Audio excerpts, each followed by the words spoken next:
Welcome. If you want to manage buttons on your controller on Xbox Series X, at the first you have to go for the settings. Next we have to be in the devices and connections, go for accessories, then click the configure, and right now go right here on the pencil to edit. And for example, we can swap triggers, as you can see on the preview. We can also swap sticks. And for the map button, we can just take a screenshot and record what happened, start or stop recording.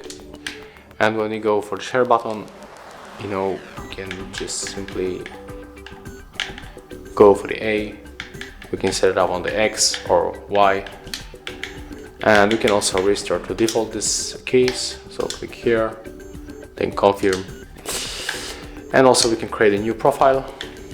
And we can switch between them when we are, when two or more people use the same console. So we can adjust it by clicking here and just creating a new profile.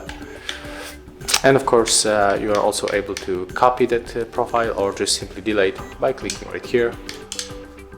And as you can see, that's it. Thank you for watching. Leave thumbs ups, comments, and subscribe to our channel.